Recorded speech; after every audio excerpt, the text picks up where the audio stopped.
Here. How about now? A little better. I'm on the road, but I can hear you guys. Okay. You are barely audible. Okay, I'm so trying my little earbud thingies, and I don't know. I fixed it. Kind of weird. there you are, Dave. Duct tape. Don't dip it in water. Okay. Okay, shall we get going here? Yes. I guess we better. Welcome everybody to the RFA meeting. And can we get a roll call on who's here? Want me to do that? So I'll go through in the order of the minutes. So Commissioner Fisher, Yo. Commissioner Hanson, Here.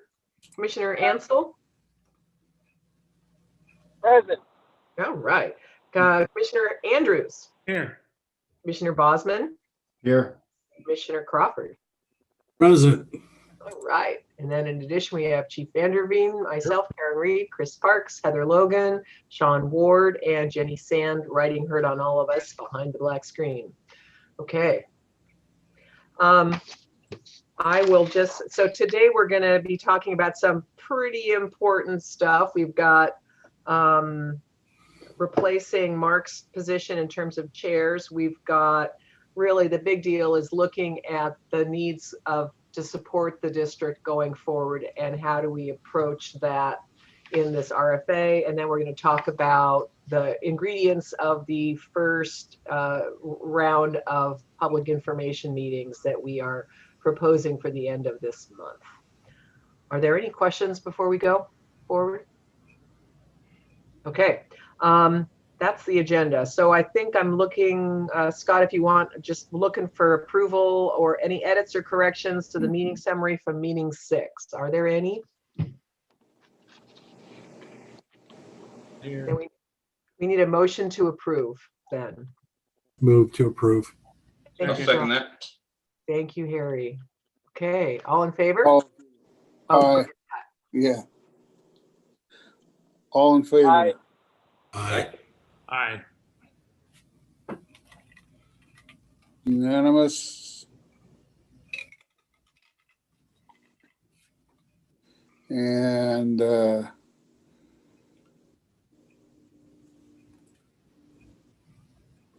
do we have any board updates?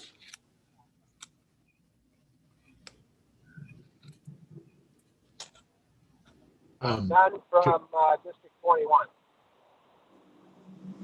And I don't believe we do, Harry, from District 4.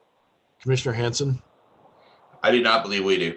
Oh, I just wanted to see, Oh. Karen, would this be a time where we talk about where we're at with the third District 4 commissioner, or is that separate? Not us. that's the next. Probably be perfect. Well, this would be a good. Are we on track? Yeah, let's hear the updates because I think there was a deadline Oh, between the last actually, time we met. Sorry, before we get too far, we need approval of the. We did get approval of the minutes, correct? Yes. Okay, We did. it was unanimous. So what is the status on the search for the new commissioner? Chris, do you want to go ahead and give that update, please? Yeah, our first deadline was January 29th, but we didn't receive as many applications as we hoped. So we decided to extend the application period to February 21st and have 3 additional postings in the newspaper, website, station, Facebook pages. So that's where we are right now. Okay. What we did on this time around is we tried to conduct it more in line as how District 21 kind of starting to follow the policies that they have there, and we tried to follow those guidelines. So anyway, I think we had one response, but we didn't feel we got it out wide enough into our community, so we wanted to put it out for another couple of weeks. Okay. Well, hopefully this next round will gather some really interesting candidates. We hope so. Are you guys beating the bushes just one-to-one, just talking to folks you know and getting the word out as well? Yeah, that's what now.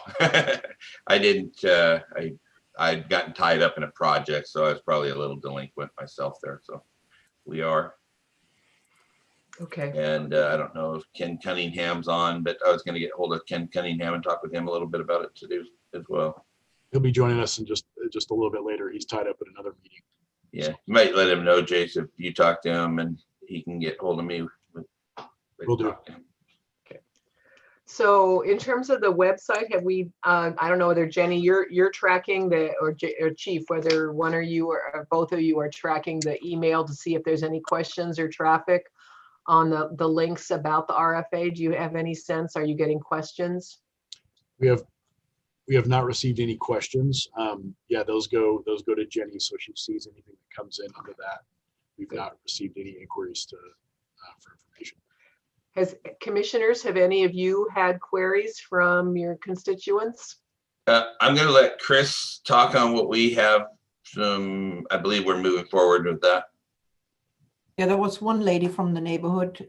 She saw a post from from the District 21 newsletter, and she did contact me and ask me a few questions, and I had a phone conversation with her and gave her some updates. And yeah, I told her that we'll be posting more information on the neighborhood website. And yeah, that was it. Only one person. What was the tenor of the questions she was asking? You know, she was asking, she said, this is the first time I heard about it. So I told her a little bit about the consolidation, you know, when it started and how it works and which districts are involved. She asked me about the tax rates, and I told her that we don't have the financials available at this time, you know, but we will keep her and the neighbors, of course, the district residents posted on it. You know, she was very thankful for the service from the district, you know, and nothing negative. Good. So I had a good feeling, yeah. Good. It's pretty amazing how this, it's the neighborhood watch group up here, the neighborhood post program works. It's followed by quite a few people. So we think that's going to be an excellent tool to start utilizing. So I know Chris is working on how we do that. So. Good. And then, of course, the key thing is to make sure that our messages match. Yes. No matter who is calling who, they're hearing the same stuff. And that, of course, Absolutely. yeah, help us with some of that. Thank you. Well, thanks for fielding that, Chris. You're welcome. And, hopefully we'll keep getting more interest here. I don't know if there's anything else. I'll just say generally, so schedule-wise, remember, we're supposed that all the hardest work is still ahead of us in terms of the financing and where we're going to set that levy, and then actually doing the outreach, and then deciding if we got a plan that we can all approve by mid-May, early May, in order to get to an August 21 ballot. And there may be some overlap in the noise ether there with those of you who are on the ballot this fall. So a reason to take all of this, you know, seriously and make sure we're all doing it right. We are sort of running out of runway, so we will need to accelerate our efforts to give you time to deliberate over the financial matters. So we have to really keep the pedal on here and keep working hard. Aaron, before we get too far, Jenny just asked me, we need approval of the agenda as well. We do? Just official approval of the agenda. Okay. Sorry. Scott, you want to ask if there's approval of the agenda? Is there approval of the agenda? Can we get a motion maybe?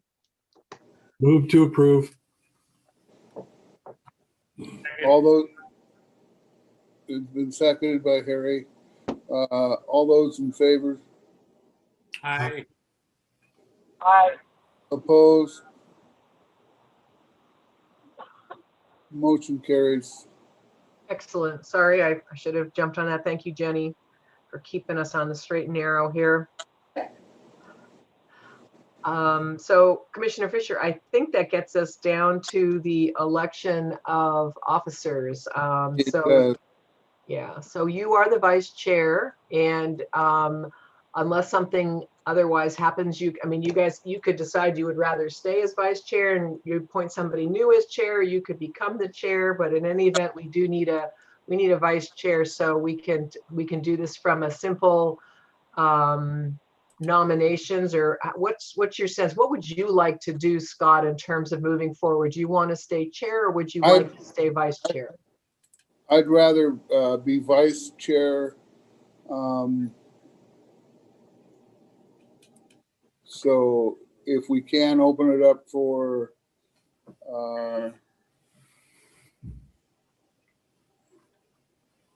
candidates for chairperson. Is that amenable to you guys to just try to fill in the slot at chair? Not seeing violent Okay with opposition. me. So you guys can talk about this, or we can just go straight to nominating somebody. You can nominate yourself, you can nominate somebody else, and then I think I would normally say, ask the person who's been nominated if they're willing to serve, and then close the slate as soon as we get all the nominations, and then take a vote. So it doesn't have to take very long. We just need to, if you guys are okay with a simple process, I think we can do that. Does that work for y'all, or do you want to have a discussion about this before proceeding? Don't all jump at once. Okay, I'm going to say we're going to just go ahead. Go ahead, Bruce. Sorry, I didn't know if you guys could hear me or not.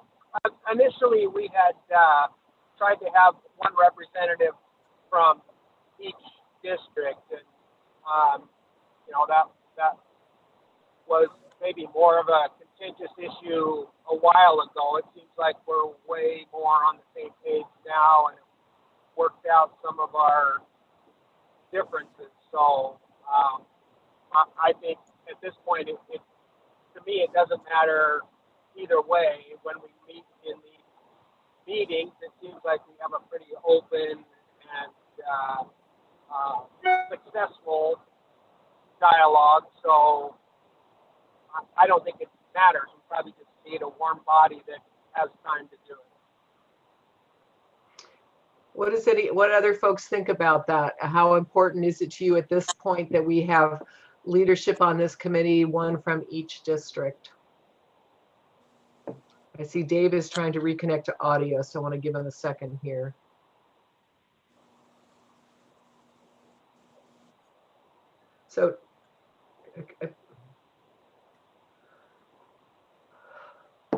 So Harry and Dave, what you've heard from Bruce saying is not necessarily sure it's mission critical that this committee have a chair from both groups. What are your thoughts as the reps from District 4 here?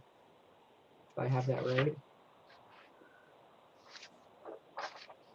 Hey, I'm going to have to duck out here for about 10 minutes. My wife had some surgery and she just got home. So, oh dear. Okay. Yeah, well, it's just eye surgery. It's nothing life threatening.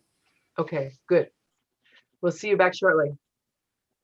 So, Harry, what do you think? Are you open to having? Karen? Yes, Chris. Karen, I just got a call from Dave. He said he has some difficulties with logging on, but he has a comment. He said we shouldn't move on. He has a comment to that. Yeah, I'm trying to get to him. So and now it looks like he's on. Dave, can you hear us?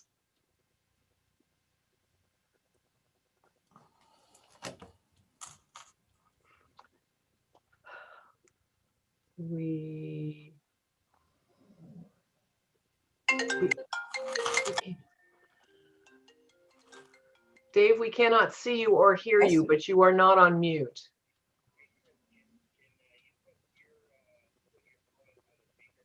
I'm betting he's Okay, on. I can try. Yeah. Okay, just a second. Can you hear them? Can you hear us, Dave? Oh, hold on.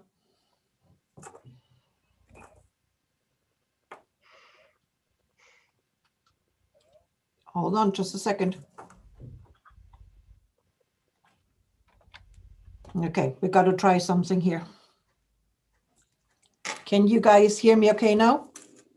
I'm here. Do you guys have Dave? Yep, we can hear you. Okay, you can I hear? apologize, you guys. The duct tape didn't work very long. I'm with Bruce. I really don't have an opinion either way on how that position's filled. I don't know if Harry's interested in that position or not, Harry. I've been doing this since 2002, and I have served many chairmanships since then, and I would decline. And you would have? I would decline. Okay, and that's what I needed to know.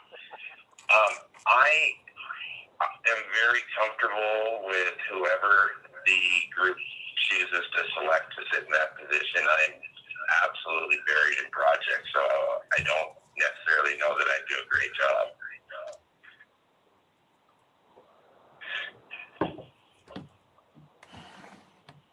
The pool is getting thinner. This is a true story.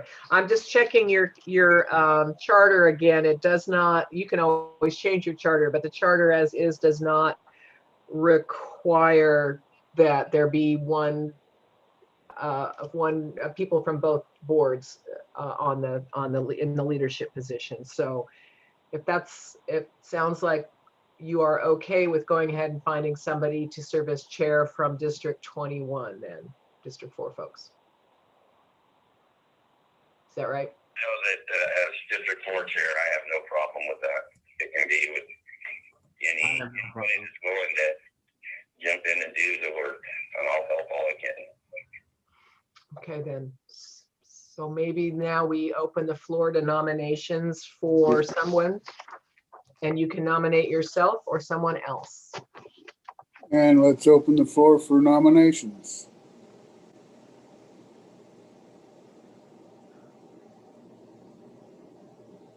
Interested? Well, can you guys hear me? This is Bruce. Yep. Yes. Well, nobody from District 4 wants it or can do it.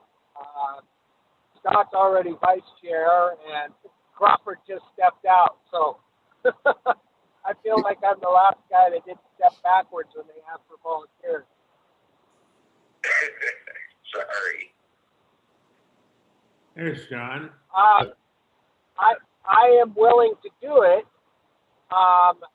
and probably have the time. I'm 120 miles north in Oregon. It'll be home by Sunday, so that shouldn't impact my abilities.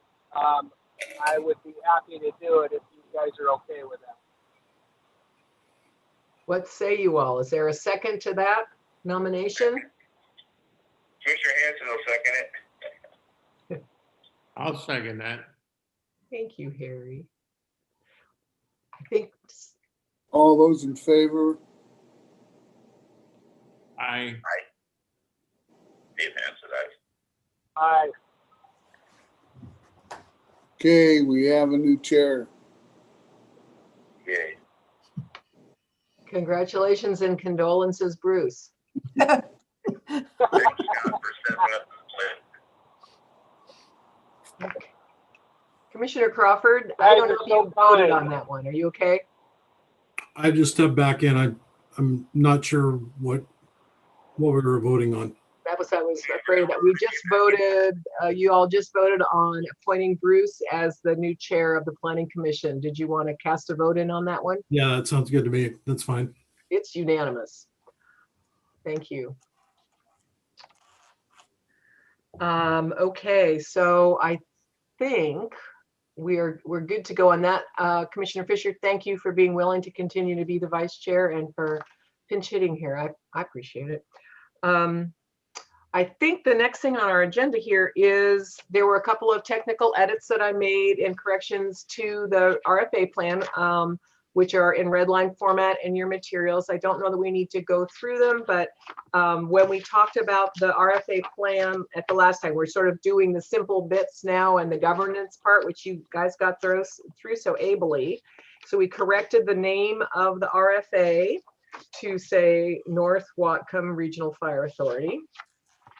And then in the governance section, Bruce had some good clarification questions. So we've, on page 9 of the proposed plan, you can see that all 8 of you that are officers after the results of the November 2021 election will be on the RFA board. And after that point, if anybody wants to step down off the RFA board, they can, with the floor of 5, including representatives from both agencies. So we just tried to clarify that. And also, you can certainly step off the RFA board, but not step off in your elected seat as a fire district commissioner. So we just added those clarifications, and that was it on that part. Were there any questions or additional thoughts about this when you took a look at it? Hearing none. Aaron, we still left, I think it's on page 2, the, when was the last time the district said, run a levy? That, we, Oh, yeah. item 4. Oh, right. It's still a draft. Yes, and I still don't know what that date is. On page 2 of the plan. Jason, you may know it off the top of your head, but I don't think so. So 2011. 2011? Yep. Okay. All right. Thank you. Good eye there, Bruce. So I think we're good for now. Again, and now the hard part is ahead on the finances and putting that together. So I think that takes us to the transition of the main agenda item for today, which is talking about baseline and baseline plus scenarios. Again, the idea is we want to do a 7-year financial plan so that you have reasonable expectation about where are you starting, will you be able to support your current level of service as the district continues to grow and you get more and more calls for services, and when can you anticipate needing to either ask for more money for capital projects or for more staffing. And we just want to have a roadmap for that over 7 years. And it's okay if you know you're going to need more staffing at some point. I think every RFA group I've worked with has anticipated going back to the voters within years 1 through 7 for something, because inflation always is going to outstrip the growth in property tax revenue, since you're capped at 1% more every year, and your salary and inflation are probably combined growing at in excess of 3%. So it's just a slow decline, and eventually that catches up with you. So the idea here was to figure out what is the minimum amount of staffing and equipment that you need to maintain your response times over 7 years as the district grows, and to maintain the safety of your personnel. And so that's really the mission we're trying to figure out where, and that will help us set that starting levy rate. That's the idea, right? Just catching us up here.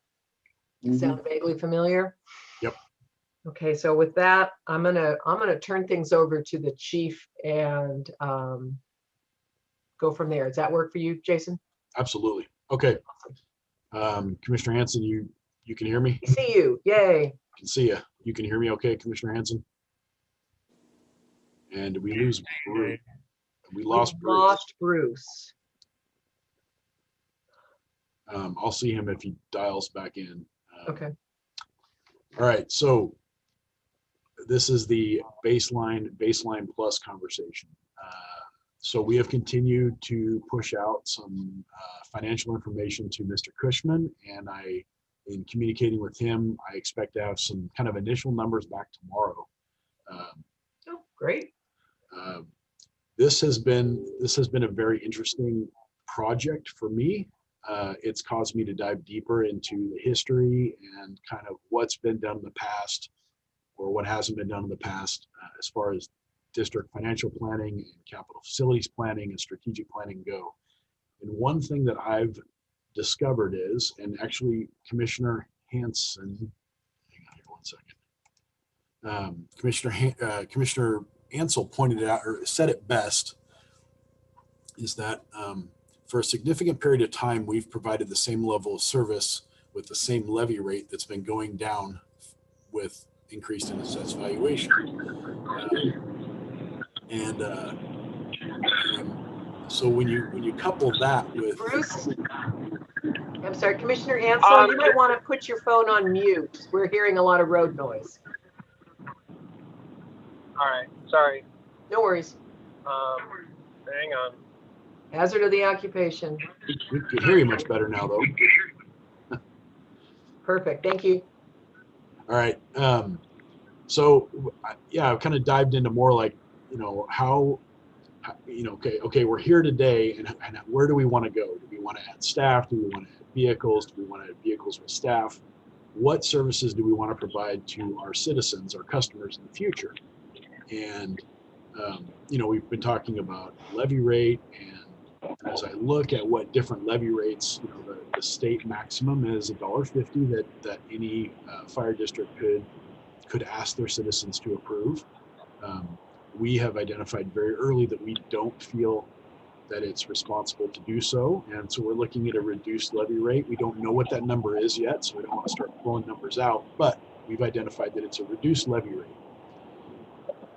Going back through some of the documents that have been created in the past by past administrations, by the boards, specifically the capital facilities plan, I was kind of struck by how far behind we actually are.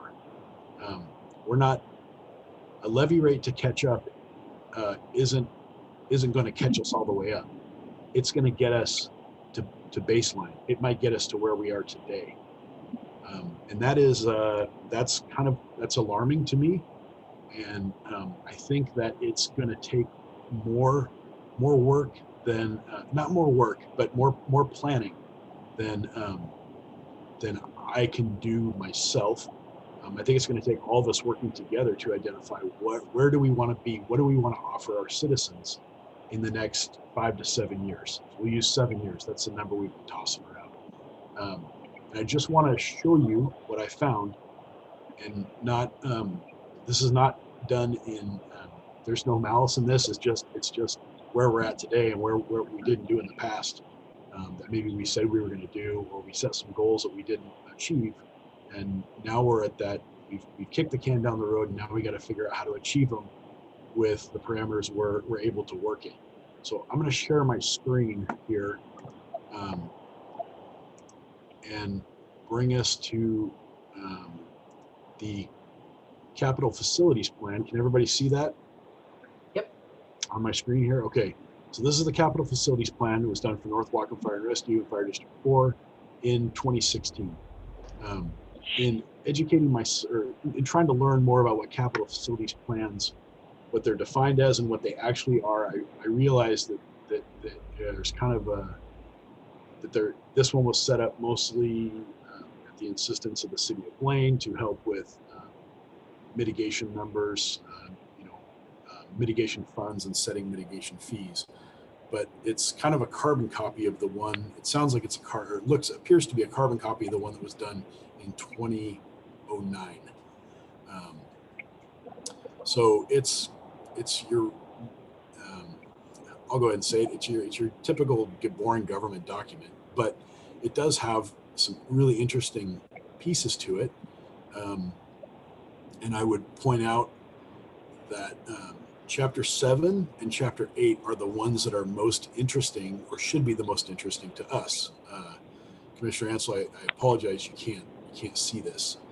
So, but there's an executive summary, there's a history of the fire district, there's a list of all our capital facilities. It very much mirrors the ESCI report. Next page is what kind of apparatus we have, tenders and ladder trucks and engines and all these good things. It identifies our current level of service, which has not changed from the time that this CFP was done. Stop on the bottom of page 8 there. Sure.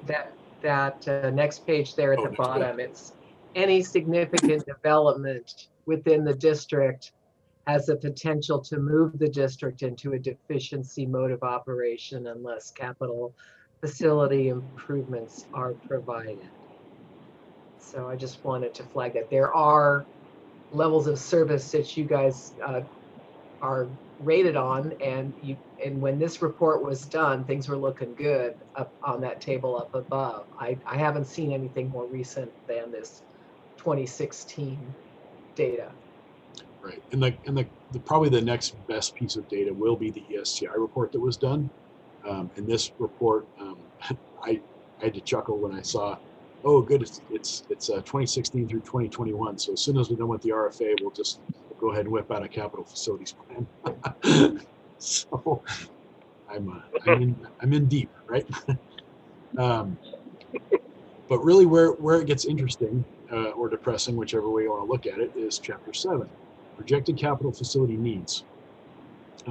These are items, rolling stock and our property, our real property, that is outlined in 2016 as needing improvement or replacement. So you can see here, it talks about ladder trucks, and these are vehicle replacements. Ladder trucks, ambulances, support vehicles, Birch Bay Station seismic upgrade and remodel, Laurel Station seismic upgrade and remodel. So this page has a total of capital costs of $9.3 million. And this was scheduled to be, all the items on this page for this $9.3 million was scheduled to be done between 2016 and 2022. So we should be approaching completion on a lot of these projects. The next page is the years 2023 through 2036. The total for those projects is $50 million, over $50 million. Okay, so I'm looking at this like, okay, so how do we get there from here? Chapter 8 goes into the capital facilities financing plan. It talks about annual revenues and EMS levy, bond measures, fire mitigation fees, and grants. As we get into the annual revenues and costs and projections, and once again, Commissioner Hansel, I apologize, you can't see this, but column 1 is the year, and then there's annual revenue, and then there's an EMS levy that looks like it was supposed to be passed in 2017. And then capital bonds for $7.5 million bond in 2019, and it goes on and on, with three more bonds throughout the years up to 2036, and at the end it puts us at $11 million in the hole. We're already $10 million in the hole because we haven't gotten, we didn't do any of the revenue, the revenue pieces of it. And so I guess what I'm getting at is I would love for us to have a work session with the chair of both boards, and have Karen facilitate it, because I think we need to look at what are we going to identify to the citizens is the baseline. Is the baseline going to be, because at this point we kind of have to pick between baseline is capital items or baseline is the operation. We all realize that we've stretched the operation about as long as we can with the funds that we have. But we're coming up to that point where if we can't get there, we can't do anything. So we need to make some hard decisions and some real decisions, and be I feel personally need to be transparent to the citizens that, look, this is going to come in phases. We're going to ask you to approve this RFA at this levy rate, but here's what's coming next, and be really honest with them, and be, if we're going to set the levy rate if we're going to set it at the appropriate amount that we talked about, at a respectful amount, say this is why we're going to do it. This is why we're going to set the levy rate at this we're not going to go for the top. We're not going to go for $1.50, but we are going to come back in a couple of years and ask you for a X dollar bond to fund these other important things that we must do. You know, the RFA levy rate is going to allow us to continue this operation. Maybe give us a small bump in service. Maybe we staff up some stations so that we can have the availability to have a dedicated engine and an aid car, and be able to respond to 2 calls in the Blaine or Birch Bay area at one time. Because we know from the ESCI report, it outlined that we have many concurrent calls, or simultaneous and concurrent calls going on in that northwest corner where they're kind of painted into a corner by the water and the Canadian border. We can't get help from the north. We can't get any help from the west. There's no auto or mutual aid. We're on an island all by ourselves, and so we have to rely on ourselves. But we also have these looming, and we know we have these looming issues in replacement of apparatus and upgrading some stations, and those can be done responsibly, and we know that, and I think we're the right mix of people to do that. We don't want to build Taj Mahals. We don't want to build these huge self-glorifying stations. We want to do what's responsible. We understand the burden we're asking the taxpayer to take on, but we need to have a real conversation about how we're going to do this and how we're going to roll it out to the citizens, so that we can have an honest conversation with them, so that there is no surprises. Hey, Jason, on top of that, we're going to need to get some information from the county, because schools and libraries and things like that in the next couple of years are also going to be rolling out levies. And I just won't want the taxpayer to become overburdened by those as well. And I really don't want to run concurrent with some other entity as well. Right, and I know that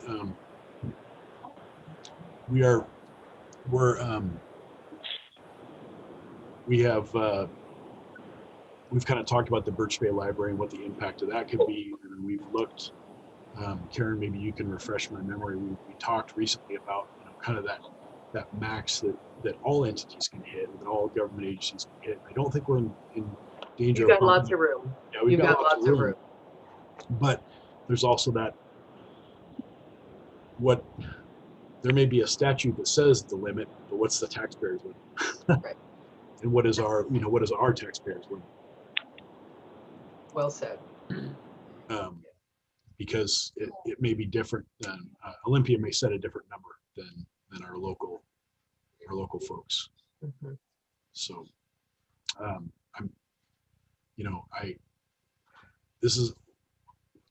we can do way more combined, and I absolutely believe the RFA is the correct way to do this. I just know that knowing the individuals that are on my screen here, we're all concerned with honesty and transparency, and letting our public know what they're voting for, what they're paying for, and what they're going to get in the future is super important to each of us. And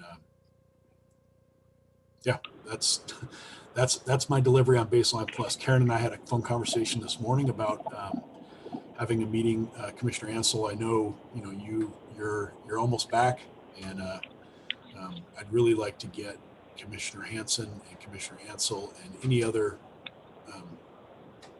whoever else we think might be interested, but in having a facilitated conversation, leverage some of Karen's experience in dealing with government agencies and all levies that she's seen rolled out.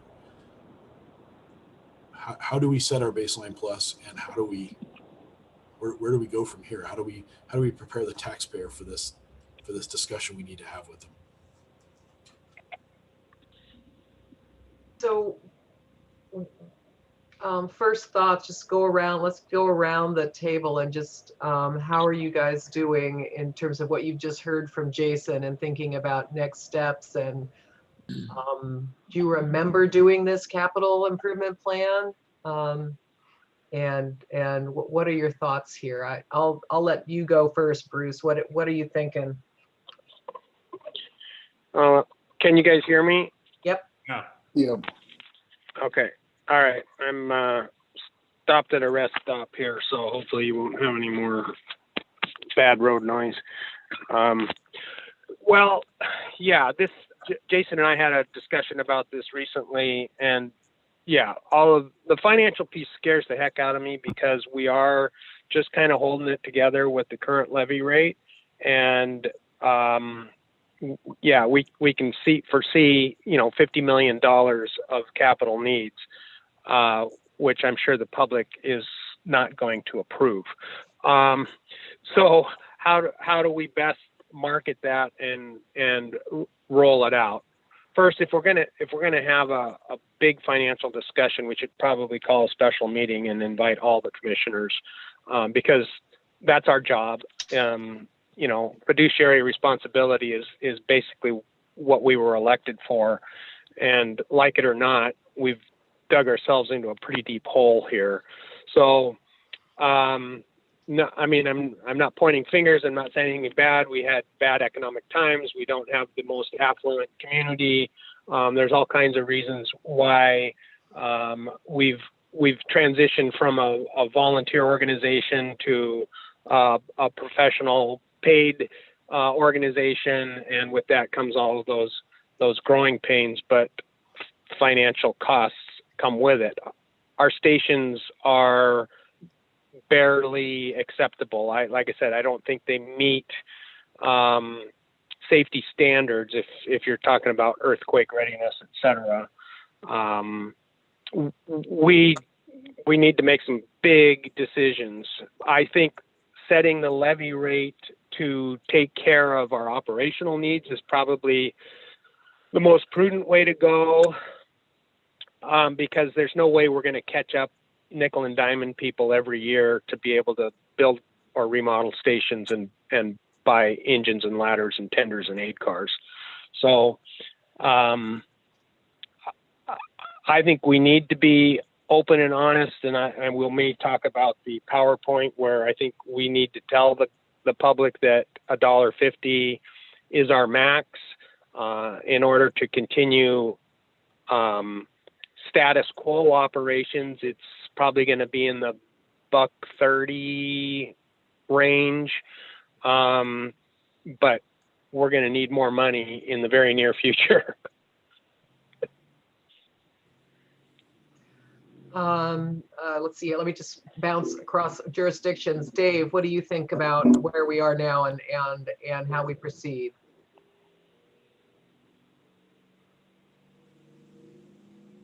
Says he's connecting to audio. He can hear us. Oh, He's able to hear us on the phone.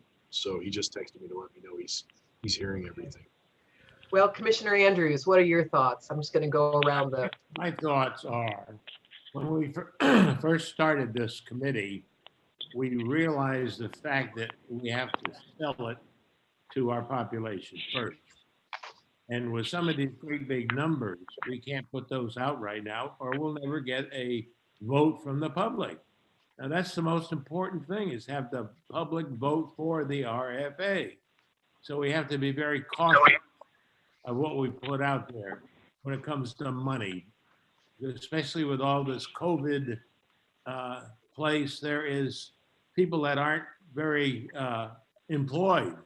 They're not going to go for this, things like that. So, I mean, we have to put primary and foremost, we need to sell this to the public.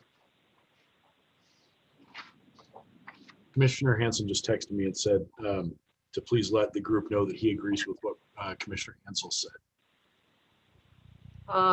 Let's see here. Commissioner Fisher, what is your thoughts here? well, just trying to come up with the magic number.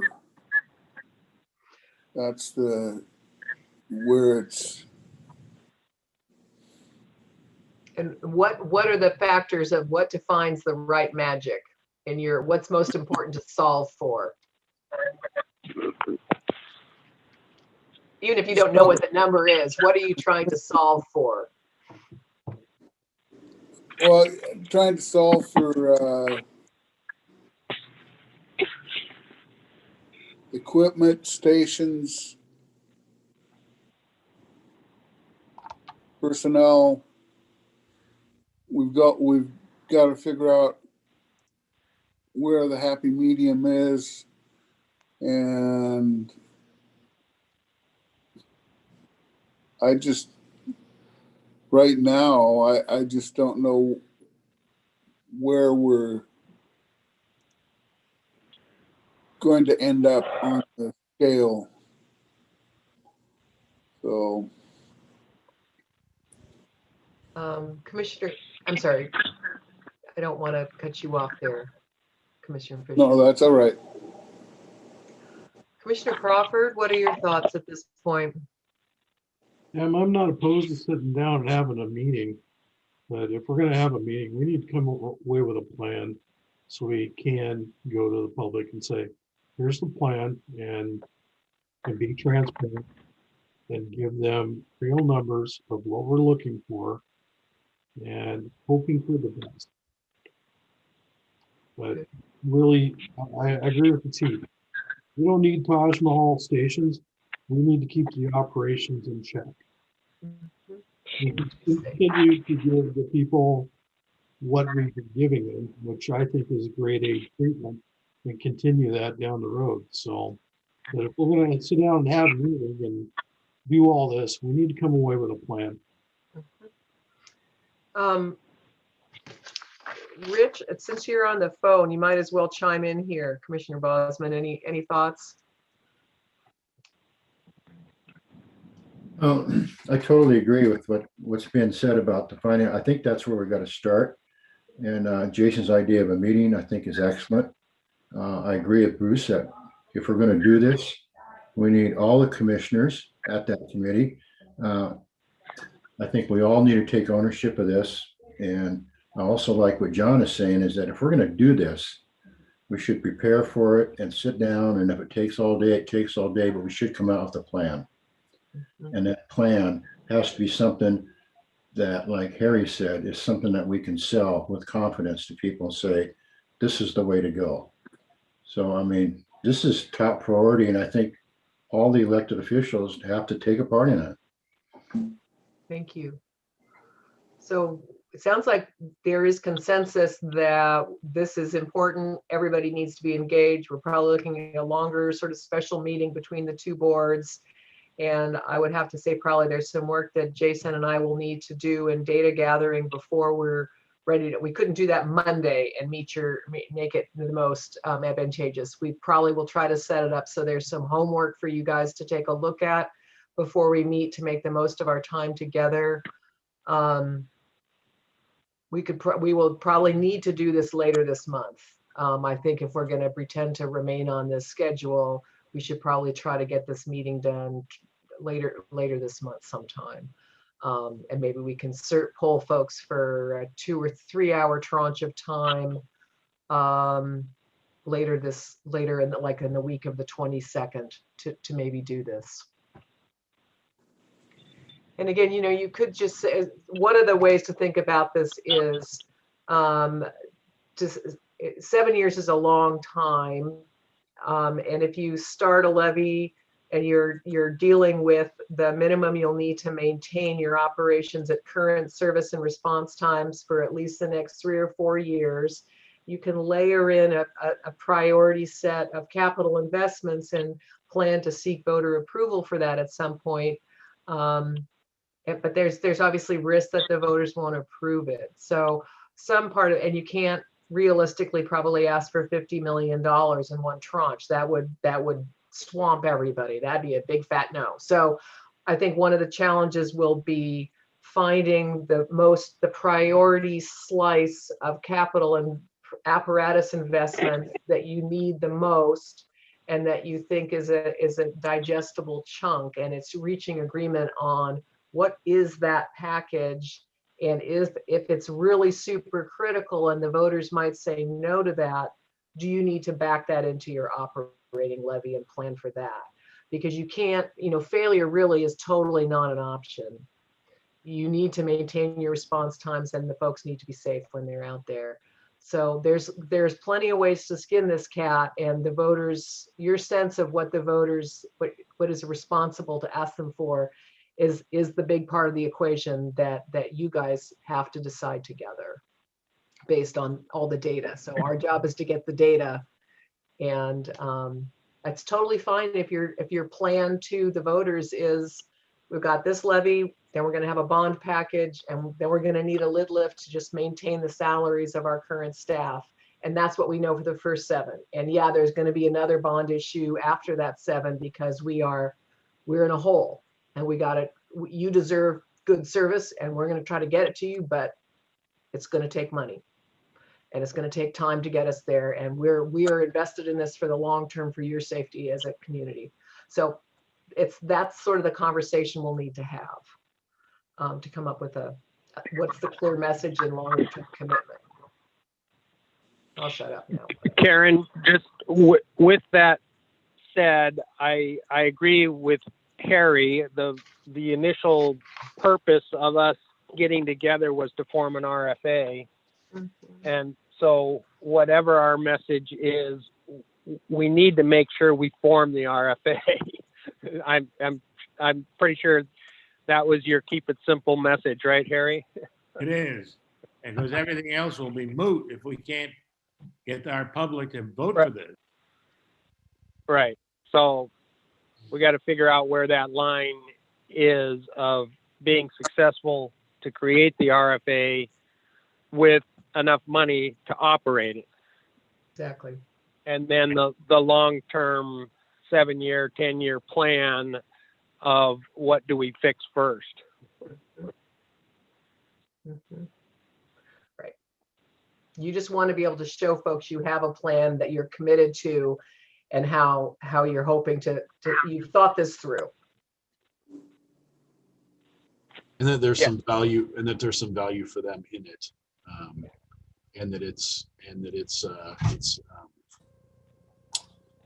then we're going to stick to the plan, right? I mean, that's So it's sort of the no surprises rule. right.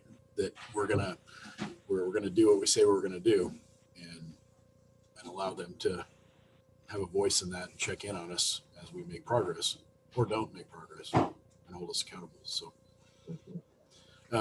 so Karen mentioned the week of the 22nd, or the week of the 22nd. Sorry, is if everybody can, we'll send out some potential dates. But if folks can try to clear a decent 2 to 3 hour chunk, probably, for at least an initial conversation about this. And once again, Karen and I had a great talk. She's been an amazing partner. For those of you that are signing the vouchers, we are very lucky to have her on our team. And so she's agreed to facilitate that. And like I said, we can leverage some of her experience in dealing with situations like this or similar to this in helping us prepare how we get there. And this may be a place where we can also build in the work that Bill Cushman's doing. Now that he's got the data, Yes. can probably help us say, oops, you just ran out of money for your staff on this date at that levy rate. So that's when you need another lid lift. See, and you don't have enough cash to get you through May when the first property tax shows up at this point. So that's where he's really super helpful in helping size that first levy and knowing how long that will carry you. So I have sent him a copy of the capital facilities plan to help with his future planning, and just anything I can find, I'm funneling his way to help, kind of, so we can see how this should look. Commissioners, would it help if we sent you the 2016 plan again, or do you all have that front and center? We can certainly send a link around to this. It's not actually very long, but probably be a good start to refresh ourselves with what's in there. I'll just send it out to everybody. Okay, thank you. Just in case. Yeah. Hey, Jason or Karen, what's our timeline on Bill Cushman's information? Are we days out, weeks out? Where are we? I think we're a day out. At least. Oh, really? At least a day out from his initial give back to us, and then he had he said there was some, you know, some deeper questions that he wanted to ask me after we got the initial stuff back. So he had said he would get stuff back to us by Friday of this week. Okay. Wow. All right. Yeah, that's good news. Yeah. Okay. All right, so I think we know where we're going from here on that, at least in the next steps. 1 foot, other foot, we'll get there, right? Yep. Any So- closing So comments on this one? Yeah. Well, I have one question. I know we're still under this COVID meeting thing, but is there any way we can configure a room where we can all be 10 feet apart in the same room and actually have a meeting in person? This, Zoom stuff is It's hard. becoming burdensome to me, and hard to really get my hands around a good conversation doing it this way. Let me review the constraints that we have to, or the rules we have to follow, and let me look at our facilities and see if we can. I believe we've got 1 or 2 options for getting at least if nothing else, the board in the same room, and maybe having the support meet remotely. Okay. Anyone else before we move forward here? Any other thoughts or comments, questions? Hey, Jason, you might reach out to the State Patrol. They've got a large conference room, and they could probably fit everybody in that conference room, spaced out apart enough. So that's an option. Okay. Is that the one up by the airport? Yeah, they've got a large conference room, and I know that they can space people out in that pretty well. So, but I don't know if they're gonna let us do that or not. But it is a public building, right? Yep. We'll have to ask Rich Bosman about that. You might know a guy. Yeah, exactly. He's smiling, but he's not telling us. Okay. All right.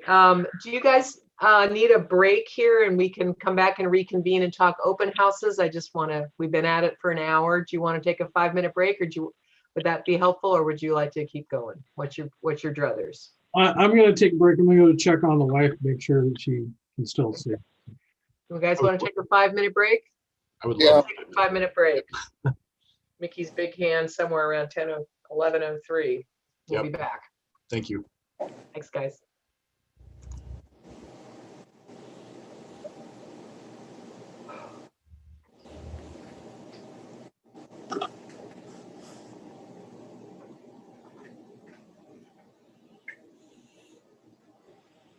That didn't work.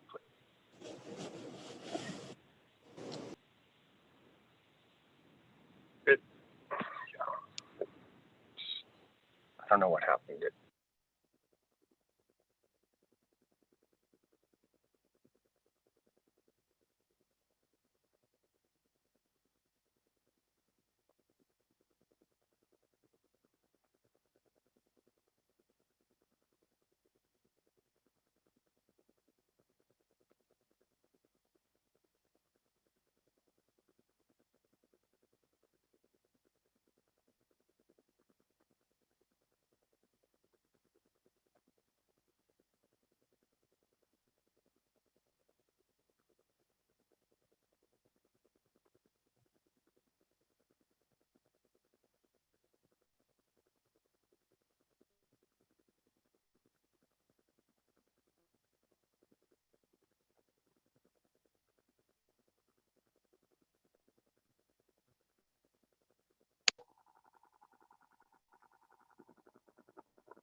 Everybody's gone.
Actually, Karen, you live in West Seattle, correct? That is correct. You can't get there from here. No, but The if you bridge leave came now down. if you leave now, we all leave now, we can meet in a restaurant in King County, right? That's true. Yeah, I could probably make it to Shoreline in an hour and a half. Yeah. It's just wild. So I don't know if I told you this, the neighbors have started printing little yard signs that say, West Seattle, never leaving, even if we could. Yeah. Not for a few years. Yeah, not for a few years.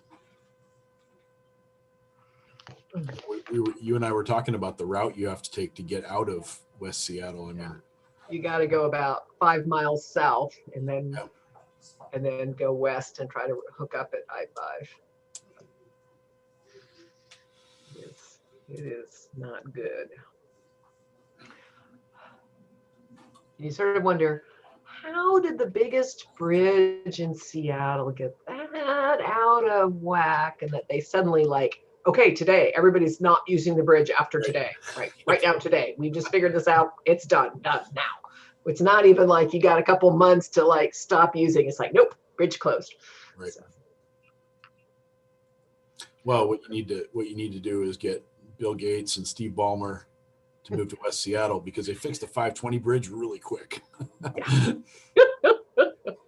mean, if you think about it, they fixed it pretty quick. So They did, and they got a cute little. They're all putting the lid over the gap in the Montlake neighborhood now. There's going to be another. Oh, are they okay?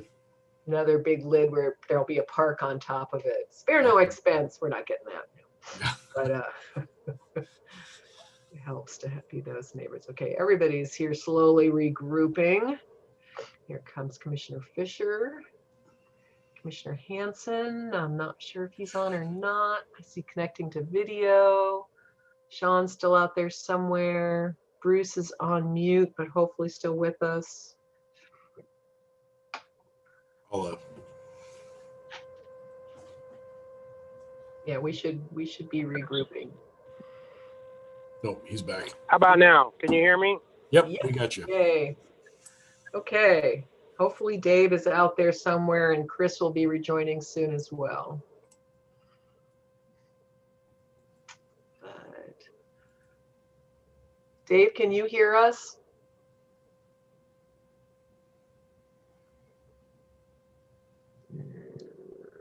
Yeah, there he is. We lost Bruce.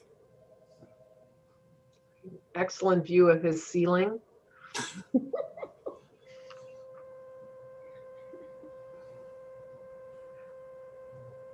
Dave, can you hear us?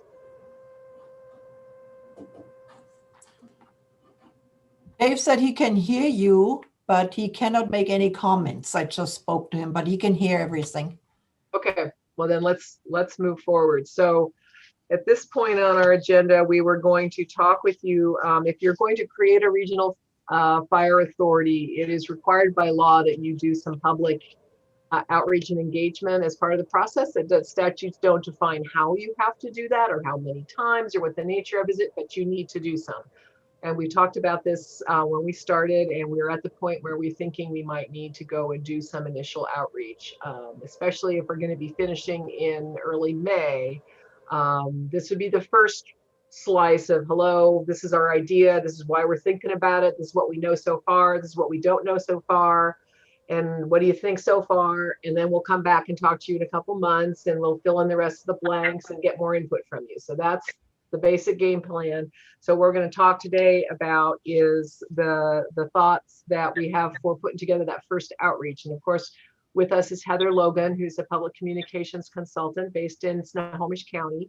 And I am super happy to have her with us on the team. She's been working with me on the Arlington annexation into the North County RFA.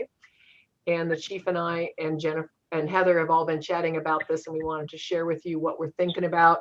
Our action from you, we need to sort of get a thumbs up from you coming out of this discussion to proceed with this or not, and any directional shifts you would like us to make in terms of how we approach it and what messages we share with the public. So we have a cover memo.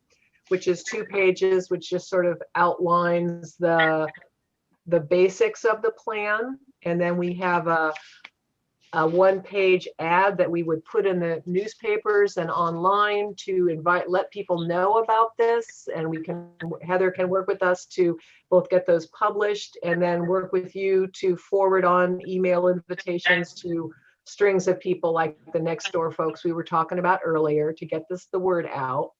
And then the third thing that we wanted to go over with you is the draft PowerPoint that shows this is where it gets very real, what we would actually say to the community. And Jason would be our spokesperson. So those are the 3 things that we want to go over with you today. And again, we're looking for a thumbs up on proceed with these dates and this general approach, or any redirects. That's what we need to get from you if we're going to make it happen. Any questions before we go forward? Okay, let's see here. We have not actually rehearsed who's doing what to whom right now. Chief, did you want to sort of walk through, or did you want me to walk through this cover memo piece? This is. Yeah, I was just gonna pull it up and share it on my screen. Perfect. Okay, Just let's do that. for it now. I keep hitting the wrong X. Sorry. 1 second here.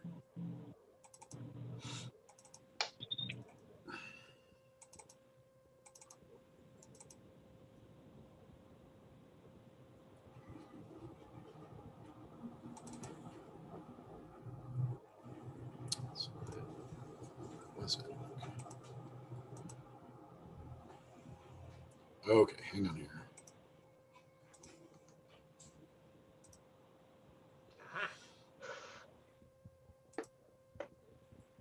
All right.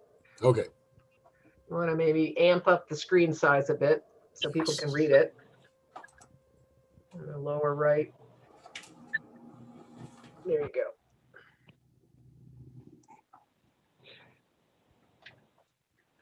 Now this is the. Is this the one you wanted, or is this not? I was thinking we were looking at the cover memo dated February 4. Okay. Hang on here. If it's easier, if you have the meeting packet up, you could just go to that. Yeah, I'll just.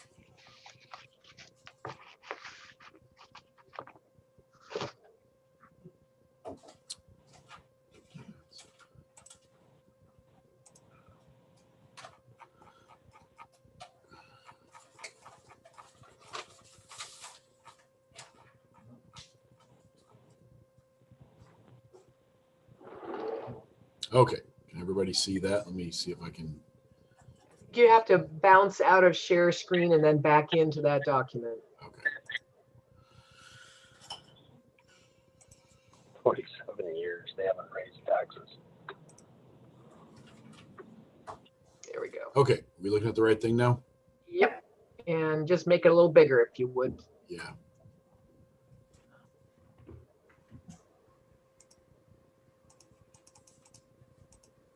we go. Okay. So the first thing is we have these 2 dates. We wanted to pick 2 dates in case people couldn't attend one. It'd be the same program on both dates. It'll be about an hour-long Q&A, ending sooner if there's no Q&A, but that's sort of the basic goal. And we would have to do this by Zoom. Any questions so far? Okay. So here's where we are. Being done by May, going to the ballot in August so that we could form the RFA effective October 1st. This is just to remind us where we are on the road, and then we'll go from there to what do we want, how do we want to communicate all this. All the staff retain their jobs, all the fire station apparatus get transferred to the RFA. RFA is a separate government unit with taxing authority. It has more flexibility in terms of how oversight is structured than fire district merger would. Hey, real quick, Yes, sir. the 2 dates. One of them was the 18th of 1, correct? Let's back up a bit to the top of the page. February 18th at 1. Yes, sir. Is that a challenging time? I believe we have a fire commissioner meeting at Yeah, that. that's one of our fire commissioner meetings. That makes it challenging. I didn't realize, sorry. I got a few things noodling around up here. I didn't notice that. Heather, Good what, catch. do you want to go over the lunch hour? Do you want to go like 3 to 4 instead? What, Yeah, we could easily do later in the afternoon. Okay, so 3 p.m. Is that going to have enough time? Yeah, 3 to 3 is fine.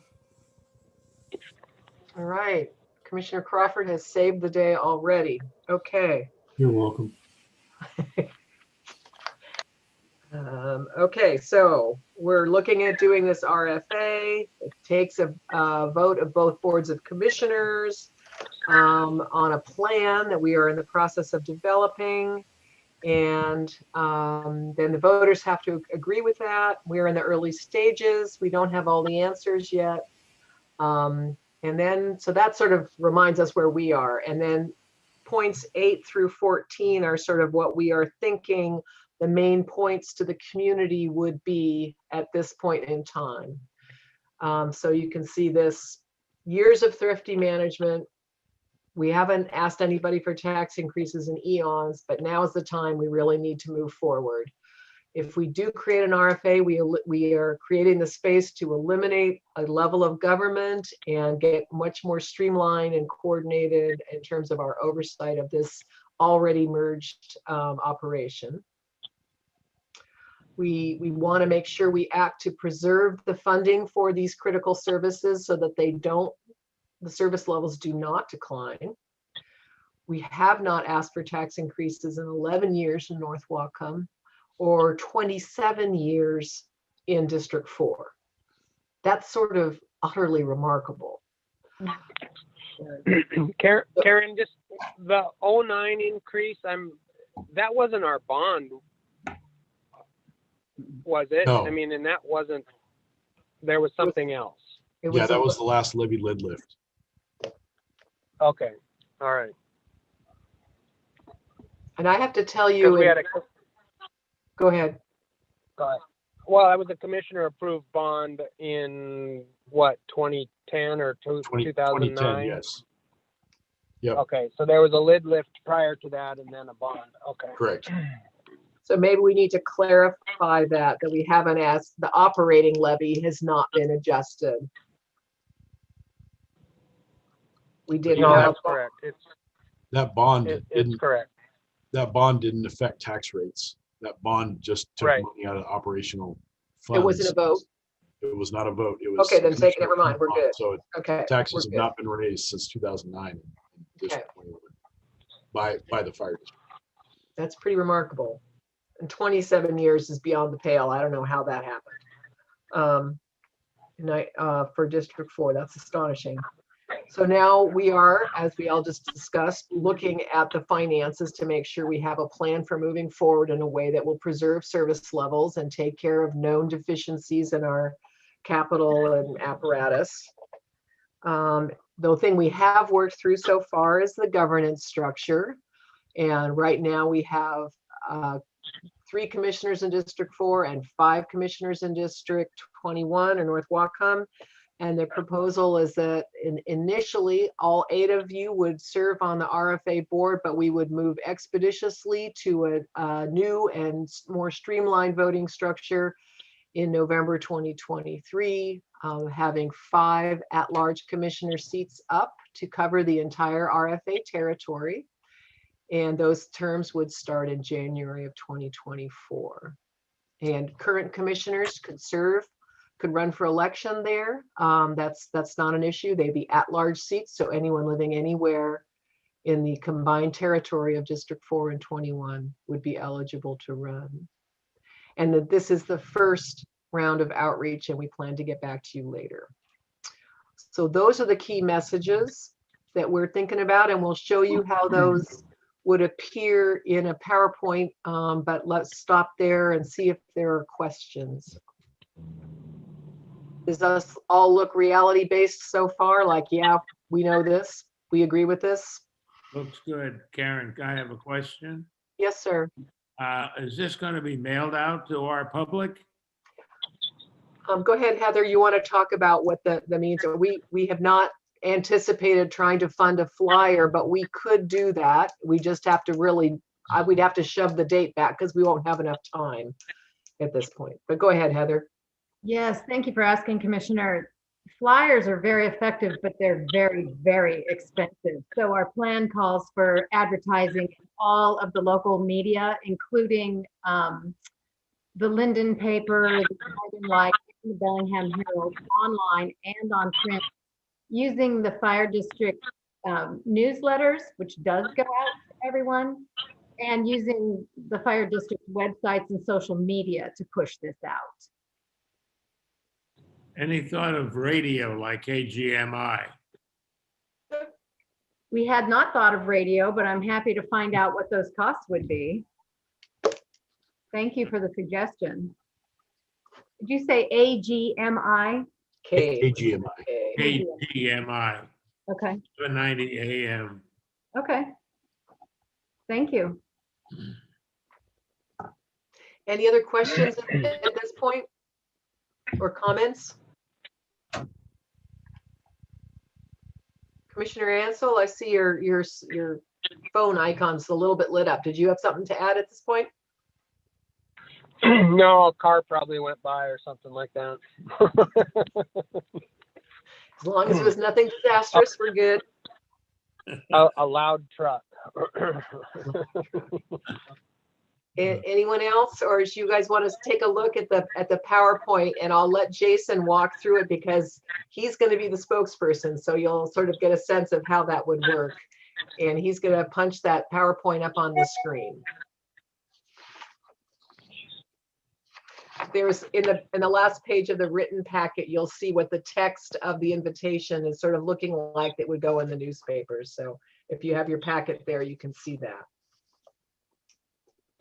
Okay, so here's kind of the first view of the PowerPoint. I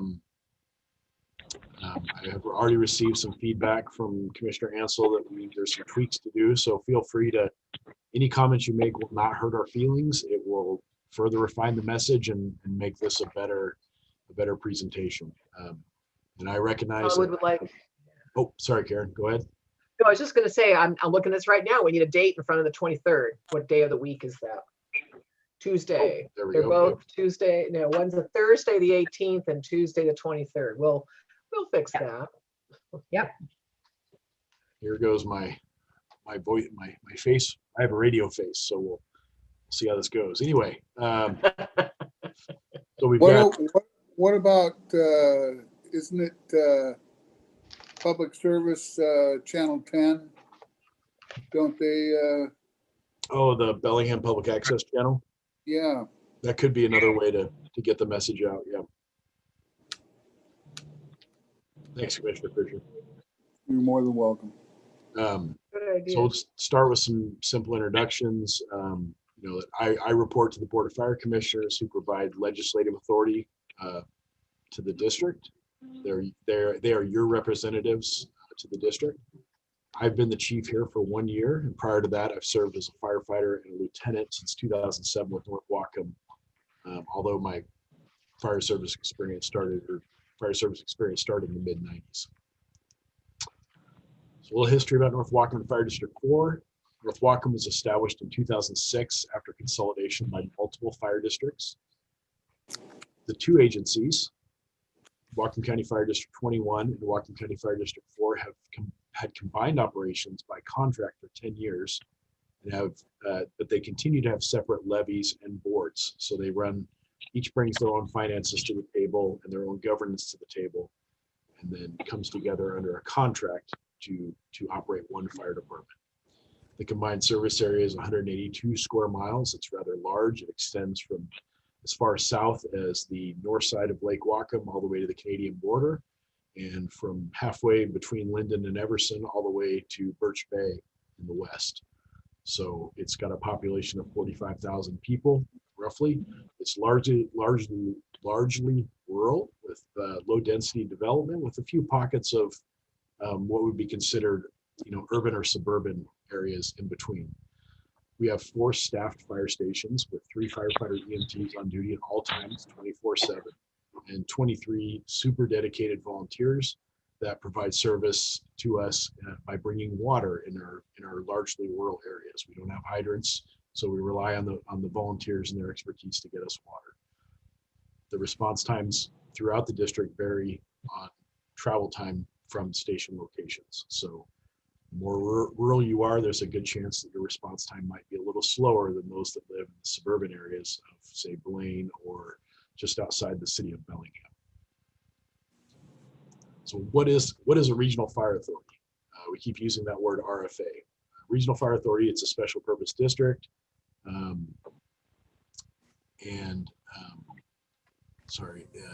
The mission of the planning committee, the reason that we're here to do this presentation tonight is to create and propose to the voters the regional fire authority idea, which is it's a newer authority in the state. There's a further slide that talks about how many RFAs and gives examples of them. But it would encompass the entire territory of District 21 and District 4 and bring it under one set of governance rules, one budget, it would be one entity, one seamless operation. An RFA can be made up of cities. Fire districts are a combination of the two, meaning that the fire authority in the future could expand to include other districts or cities in Whatcom County, and thereby offer further streamlining of the government process. There's currently 13 RFAs in the state of Washington.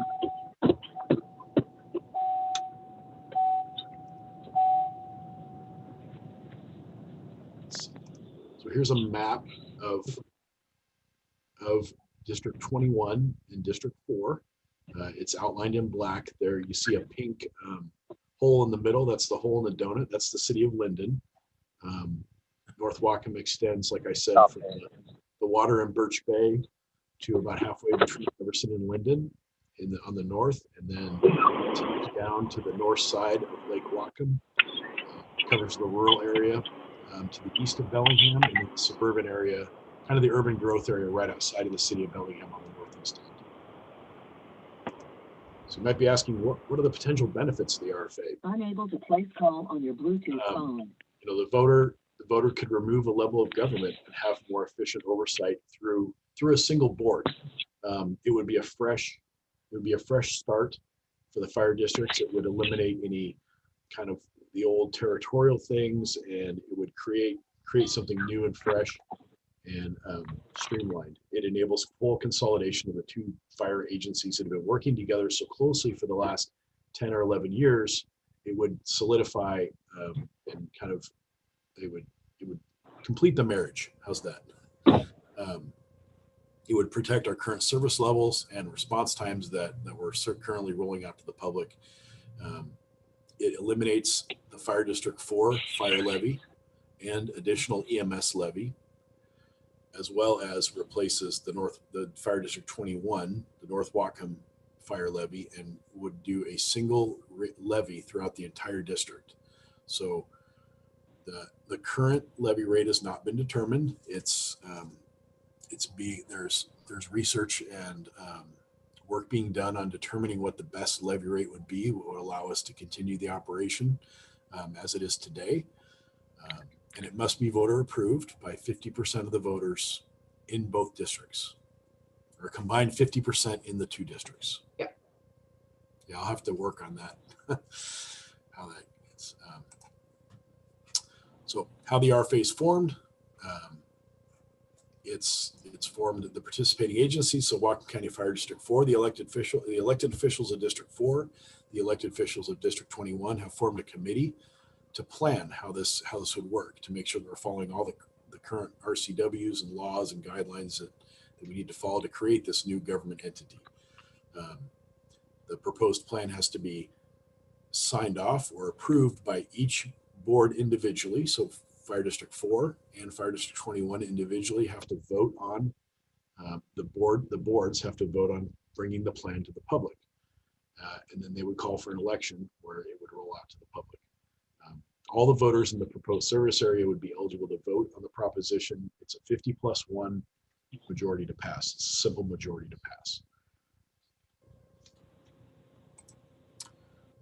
How would the RFA be governed? It would be governed very much like it is, like the fire district is today. You wouldn't at the service level or at the voter level, you wouldn't notice any difference. Yeah, it's currently all 8 commissioners from both districts will be on the board, and there's a plan. Included in the plan is a whittling down process to 5 at-large commissioners that would represent the entire fire district, the entire fire authority, with terms beginning in January of 2024. So the RFA board's responsible for approving the budget each year and who the fire chief is. Here's where we get to Commissioner Ansell's page. What am I currently paying? So this is what each district currently pays. You can see here that Fire District 21 is the current fire levy is $1.14, and Fire District 4 has a current levy of 82 cents plus a 21-cent EMS levy for a total of $1.03. So the 2 districts are relatively close when it comes to levy rates. All 3 of these levies would end and be replaced by a single levy as voted on by the voter, as approved by the voter. And additionally, all taxpayers in Whatcom County, no matter where you live, pay an additional 22-cent EMS levy. And that's irrespective of any fire district or city. No matter if you live in Bellingham, if you live in Sumas, everybody pays the 22 cents. So there's been Jason and Karen et al. Is that an important message for us right now? Unless someone asks about it. Which one? The Whatcom levy? The EMS levy. Well, I think we were thinking that since we might as well just try to demystify, since there is the District 4 EMS levy, but there's also the regional levy. And it sort of is actually bringing to my mind that we might want to clarify earlier what services are supported by that. But we did think it was important to lay it all out and not hide any chunk of money. Especially since, go ahead. I was just going to say, I agree with Karen, especially since the numbers are so close. We want people to understand that there's one 22-cent tax that you're paying no matter what. And if you're in 4 and there's this 21.2-cent tax, that's a different issue. Right. Well, just right. for Heather and Karen's benefit, because the District 4 EMS levy was passed prior to the county EMS levy, the county makes even District 4 whole on there. So they don't, so District 4 doesn't pay 44 or 45 cents total. They because the District 4 levy was existing prior to the county ALS EMS levy, that the county pays District 21 their portion. Sorry, District 4. The county pays District 4. But they still pay it. The voters in Correct. District 4 paid both. That's why it's sort of a full disclosure. The county just helps you out with the back pay if the combined levy rate exceeds 50 cents, Right. which it doesn't. So all the, yeah. Yeah, that's, sorry, that's where the voters get all confused and I don't want to add more questions. I do understand that the 22 cents for the EMS levy is there. I think we had to make it very clear that pays mostly for paramedic services throughout the whole county. Mm-hmm. Yep. Agreed. It goes to, I was thinking we basically should add a slide 3 that highlights what our services are that we provide, and that could be the first place that you distinguish somebody else is doing ALS. Mhm. What we're doing is this stuff Right. over here. Right. Yeah, kind of a what does your levy pay for? What does your current levy pay for? Excellent. Okay. So yeah, onto this slide here. So current future needs of the growing community. North Wacom has not asked the voters for a tax increase in 11 years. And Fire District 4 has not asked for a tax increase in 27 years. We've maintained the same level of service throughout that time. North Wacom has maintained that same level of service and actually brought District 4 up to the same level of service in the time we've been working together. Population and calls for service have continued to grow. And I don't know if it'd be appropriate or not to say, you know, all of our bills have continued to grow over time. And we as District 4 and District 21 have brought you the same level of service with no increase in cost to you over that entire length of time. And I think you would need to fess up at this point. It's getting extremely difficult to do that at this point. We're sort of at the edge of our capability of maintaining service levels without having had any revenue adjustments in this period of time. Okay. Other than 1% a year that we get. So the next piece says, you know, obviously that all property owners in the Regional Fire Authority would pay one single tax, and the current taxes imposed by North Wacom and District 4 would be repealed, including the District 4 EMS levy. Yeah. We're working through the details now of finances, and we were hoping we will report back later this spring with more details for an actual levy rate. What happens to the existing fire districts? You know, as we form the RFA, that all current staff will become RFA employees. All the fire stations and the equipment in them are transferred to the RFA. And after the formation of the RFA, voters will be asked to dissolve North Wacom and Fire District 4 so that there is just a single government entity of the Regional Fire Authority up and running. What's the timeline? Work is now, as I said before, work's going on to figure out the financial plan for the Regional Fire Authority. The Regional Fire Authority plan has to be submitted to the board, each individual board of commissioners in April for approval. They'll have public hearings. If those plans are adopted by both boards, the public will be informed, so that there'll be more outreach, more coming to talk to you about what's going to happen or what we're proposing would happen and what the ballot initiative would be for you to vote on. The schedule currently is that the RFA would be on the August 3rd, 2021 ballot, so the primary election, and a simple majority of voters in the combined area is what's required to approve the Regional Fire Authority. Then questions or comments page, and then for more information, it sends them to a link to our webpage, our info@nwfrs.com, and also gives our phone number. Jenny's name is also in another, poor Jenny, her name is in another document that says, if you got questions, give Jenny a call, in another release. So that's the conclusion of the PowerPoint for those that can't see it. Well, thank you, Jason, for taking folks through that. So initial reactions from people, did you hear anything in there that you thought, ooh, I don't want to say that? Or was a question raised in addition to things like maybe we ought to clarify a bit the services that we provide, just so upfront? Any questions that came up or concerns, gaps? What did you think when you saw this? Was in terms of the first communication with the community about what we're thinking about here, things. So go ahead, Sean.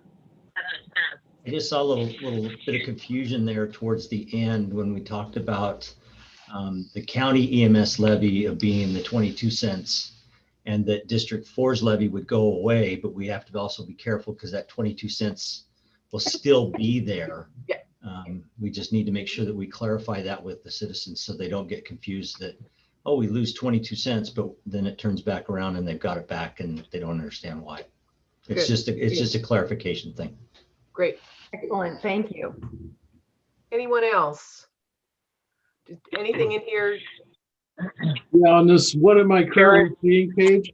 Yeah, Can we put in quotations Bruce Ansel's page? yeah. Sure. Thanks. Would you like to speak further to your page, Commissioner Ansel? Yeah, you guys are so kind. So when we're talking about funding, I mean, if I went to this meeting, the biggest thing I want to know, other than, you know, why are we doing this, is how much is it going to cost? And we can't tell them that. Can we at least say in the funding piece that by statute, we are not allowed to charge more than $1.50, at least to provide some people with, oh, well, you know, we're at $1.14 now. We don't know what it's going to cost, but we know we need more money. Just be assured that we're not allowed by statute to charge more than $1.50. Does that ring with anyone, or is that too much information? I think that's a good idea. I think the outer bounds are good. I don't think you'd want to be promising them what you're going to do, or you don't, the risk is that you don't want to set people up for their takeaway being, oh, they could go to $1.50, and then you're fighting something that you're not going to do. So I think if you did it delicately, you could definitely do that. But you don't want to set people up with a takeaway of it's going to be $1.50. That's a very compelling story to tell, but what you don't want to do is get on your back foot and be defending the $1.50, which none of you has said is going to happen. And so I strongly caution you from even introducing it, because that's what'll stick in people's minds, because Commissioner Ansel's exactly right. Why am I doing this, and what's it going to cost me? And so my recommendation, my strong recommendation at this time, since this PowerPoint is only why are you doing it, don't get into the math yet. I know voters want to know that, but you guys aren't ready. You guys have more work to do. And it's okay to say, we want to reach out. We want to be transparent. Your voices are important to us. Come back for chapter 2 and we'll get into the money. That sounds good to me. Okay. Yep. Commissioner Fisher, any thoughts about what you saw there, gaps or questions that it raised for you that you think people might ask that we should be ready for? No, I was just thinking about the money part of it, and we kind of hashed it over here. I'm inclined to agree with our news lady. New moniker, we need a Call me t-shirt. Heather. Heather. Better than being called the old lady. Thank you, Commissioner. The news lady, I like that.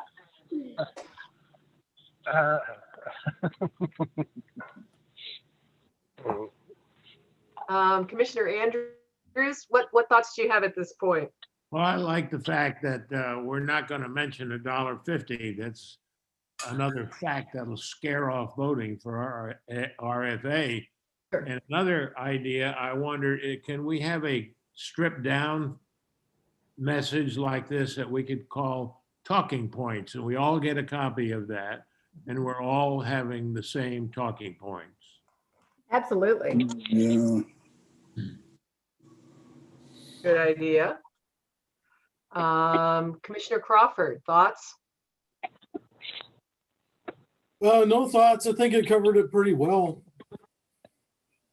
Do you think this would be as a level accessible to your average neighbor? I'll leave my neighbors out of it. I think it's pretty clear and concise. I think everybody should be able to grasp it and understand it. And if not, send those questions in or talk to whomever. Commissioner Hanson? I don't know if that's Dave just sent a message. He said he agrees with Harry and he's good with the group, what was mentioned by the group. All right. Commissioner Bosman, since we have you, any thoughts? Well, I've been to my fair share of these types of meetings, and I I appreciate what Bruce is saying about talking about levy figures.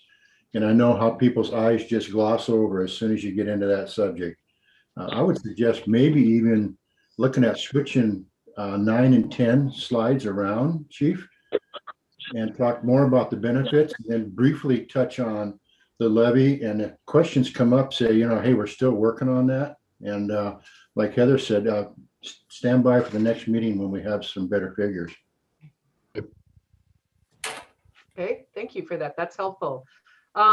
Chris, any thoughts on your end, since you're obviously an interested observer here? No, not really. I think everything has been covered already. So, yeah. Thank you. Thank you. Who did I Hey, miss? You didn't miss me, but I'm going to talk again if I can. Of course. Well, sorry, you elected me now, sir. We are so stuck with you. Okay. Yeah, that's right. So we're talking about sort of our external customers, and when Harry said about the talking points, it reminded me that we have internal customers also, and that's our employees. And we got to make sure that they understand what we're doing and communicate effectively to them. And I think that talking points is probably as valuable to send out to all personnel as it is to having the commissioners have it. So those are the people that are going to be out interacting with the public way more than us as commissioners are. And we want to make sure that they all send the same message on this. Or am I out of line here? No, I think that's exactly right. I think a memo from the chief before these meetings are launched would be really helpful. And something that Heather and I know, I've seen multiple other agencies do, is you can do a quick run of like business cards that just have the questions about the RFA discussions and have a link and a phone number that if they're out, they can just have a little stash of them on every vehicle.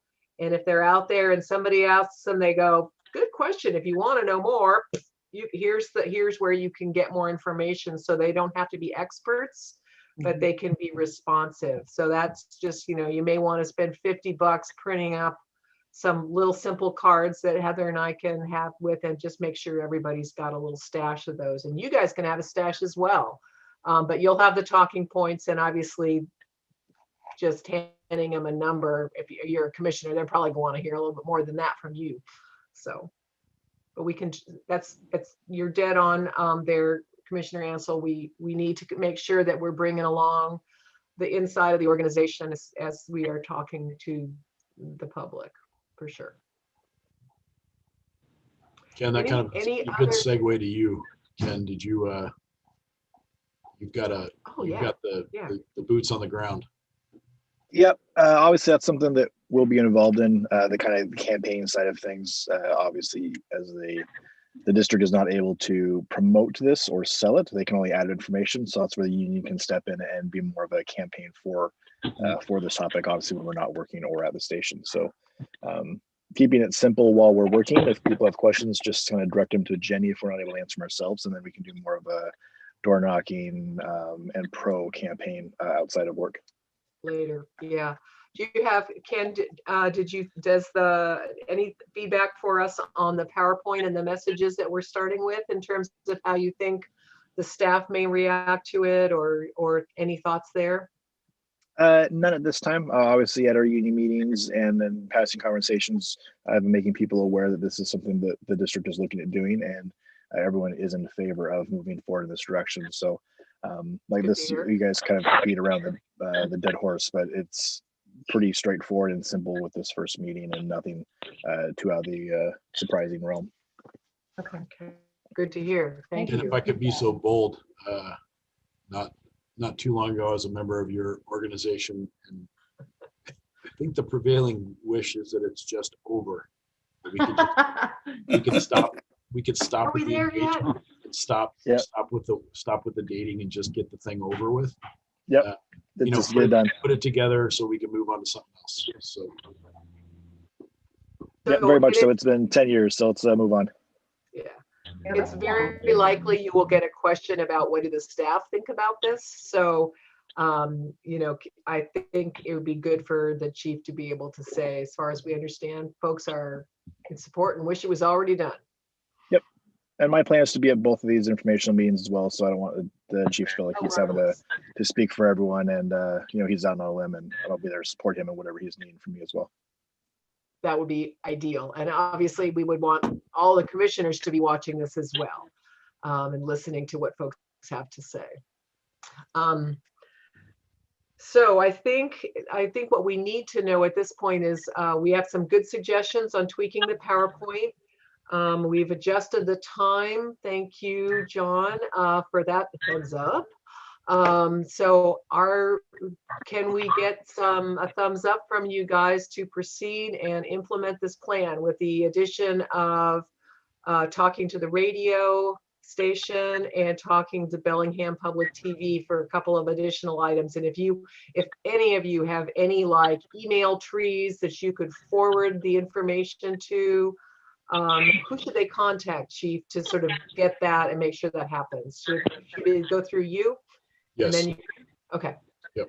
So if you have a HOA or something that you know of that you want to get the word out to, just let the chief know, and we'll make sure you get the stuff that you can just click send on an email. Make it easy. Actually, you know what?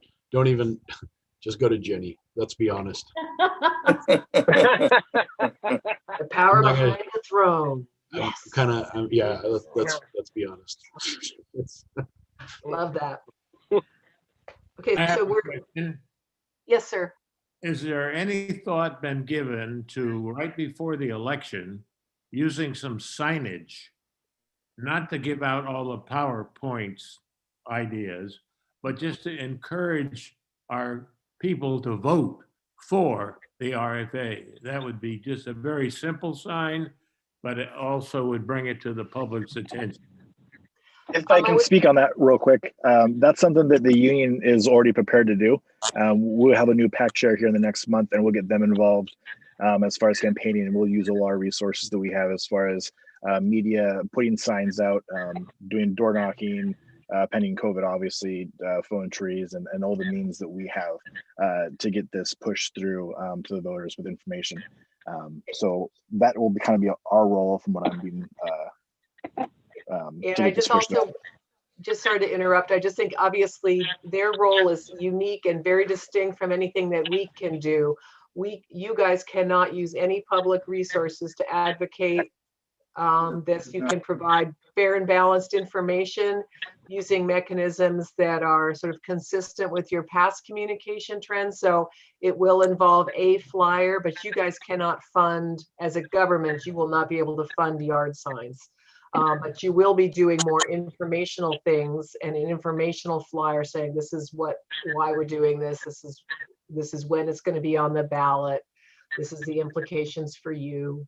And that all starts after the plan is approved, theoretically in early May. And then there's a very short campaign period. For us, it's not a campaign, it's just public outreach and engagement. And what the unions do offline on their own time is very important, but not something that we get to spend time on camera, or any other use of district resources cannot be involved there.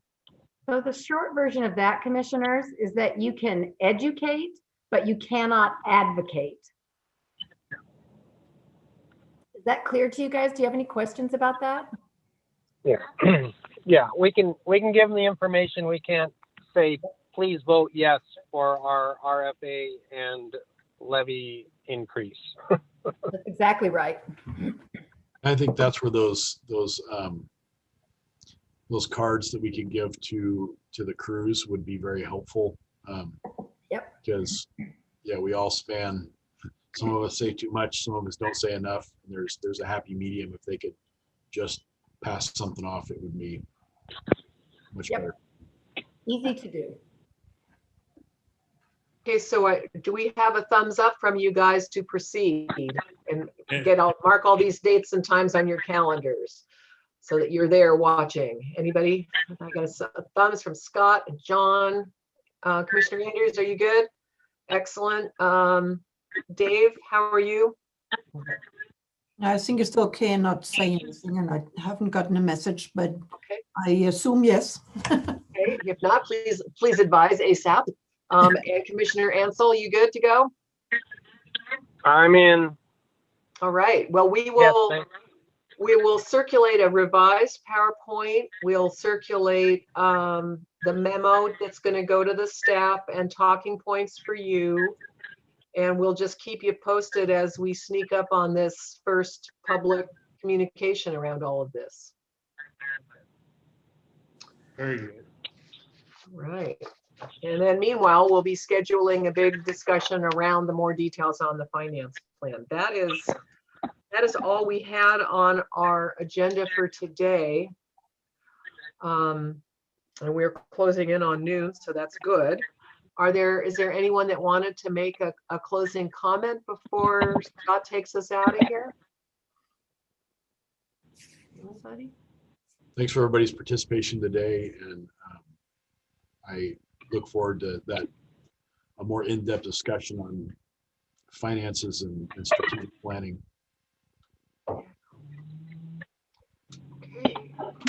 No further discussion. I'll entertain a motion to adjourn. So moved.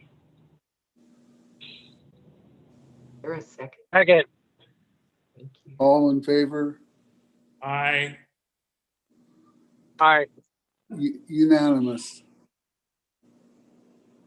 Okay, doke. We are adjourned. We will see you all in a couple of weeks, and then on the 18th, put that on your calendar for 3 o'clock, and the 23rd at 7. Thanks, Thanks, everybody. everyone. Thanks all. Bye.